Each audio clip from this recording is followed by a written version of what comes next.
Yeah, good afternoon, everybody. We're bang on time, so I'll start so I don't get blamed for making everybody late. My name is Carol, and I'm the Programme Chair for the Masters in Child and Family Health and Wellbeing, which is run out of the School of Nursing, Psychotherapy and Community Health here in DCU. And that's the programme I'm going to talk to you about for the next few minutes.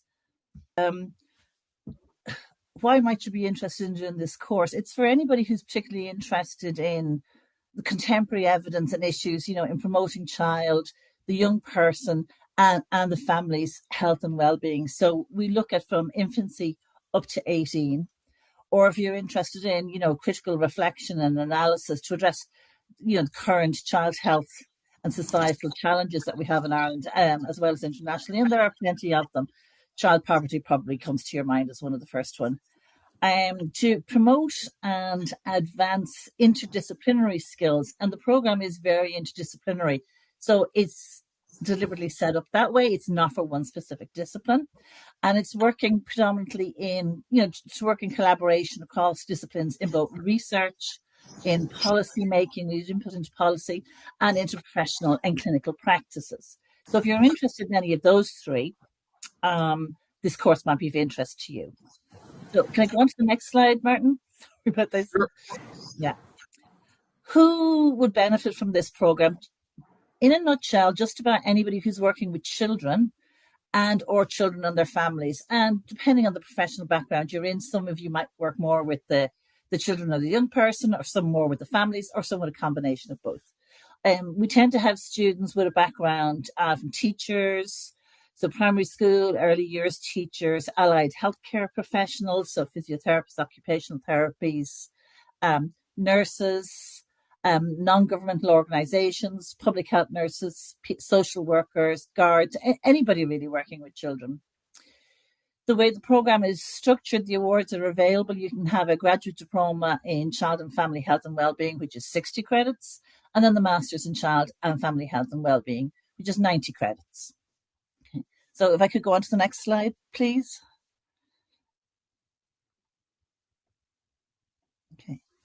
The course structured, how the course is structured, it's a blended learning programme. So that's a mix of face-to-face teaching on the DCU campus. It's on the Glasnevin campus, is where the face-to-face classes take part, and online classes. So roughly, and this is very roughly, in year one, it's a 2-year program, part-time. In year one, you tend to do 2 face-to-face days at the beginning and the end of, say, semester 1. So that's 2 days in September and 2 days in November. And then you would do the same in semester 2, but the 2 days would be in January and March. Our students have told us they like one of those days to be a Saturday because you use up less of your annual leave. So we tend to run them maybe Fridays and Saturdays, but we try to get as many Saturdays as we can to save on your annual leave. Then there are online classes which run during semester time only, but not on the weeks that you have your in days, because we don't kill you. So it's 2 evenings a week, and it's from 6 to 8 p.m. Currently, it's on a Tuesday and Thursday. That's what tends to suit the students at the moment. But I mean, we're flexible with those days. Then in year 2, there's 2 days on campus in semester 1, which is from September up to Christmas, really. And that tends to be September and November. Year 2 is lighter in contact hours and effort from you because you have to cover a lot of your modules in year 1. So if I could go on to the next slide, please. I'm sorry, they won't work for me. So what would you cover on this program? You would cover things, the names of the modules up there in year 1 and 2. So if you look at it, like children's rights and participation.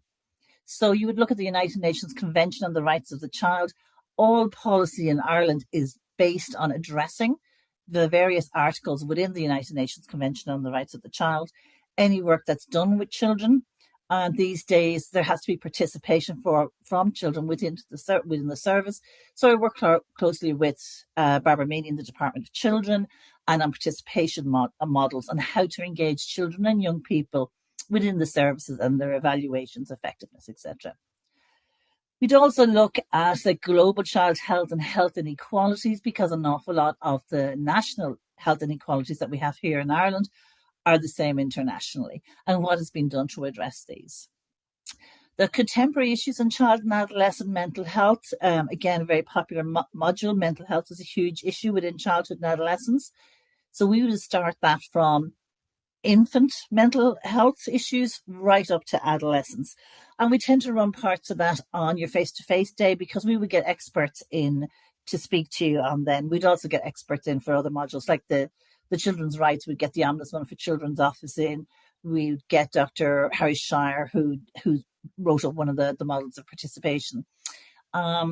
Research, you have to do research. So research tends to run throughout the program as well. And that's research and evaluation methods. And that's really in preparation for your dissertation in year 2. And then in year 2, currently we have one module which is it's care closer to home. So that's whether you're from a healthcare background, educational background, whatever the background is, what care services and support from your professional capacity do these children need and receive closer to home? And then you also have your dissertation in year 2. I'll just jump back to year 1 to say that I always allocate a supervisor to the students in the January of year 1, so they can help you with your research proposal and think through the ideas that you want to research for your project. To always pick something that's of interest to you, it's easier to do. So if I could just move on to the next one.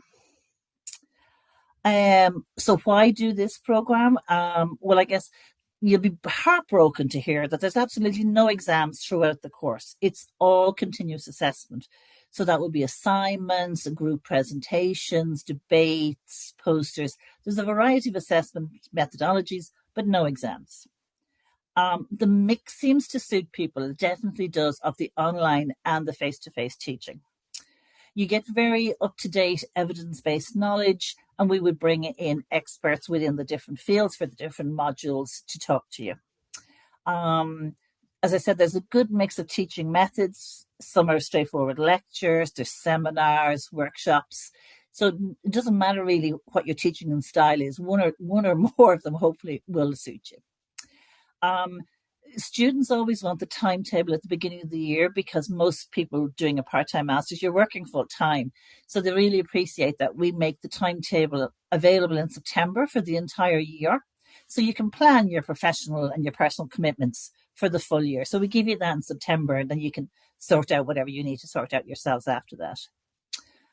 Students say they like the mix of small and larger groups. So in some of the modules, say the children's rights module, you would just be a master's in child and family students doing that. But if you were doing maybe the global health, that's an option module that other students could join. The research methods module, all the students doing the masters in social inclusion and masters in specialist areas, and this one would be together. So you do get a lot of networking, to make new friends, but within your own field and beyond. And sometimes I think it's that networking and looking at an issue from different perspectives, from different professional perspectives, which is very much enhancing for you. And again, the last one, I guess, is stating the obvious. In so many professional fields today, you need a master's to continue on, promotion, CPD, all of those areas. So it is absolutely been used by our students for their career enhancement to either stay in their area but go for promotion, or to move into a slightly different area that they're particularly interested in. So I think that's the last of my slides there, Martin.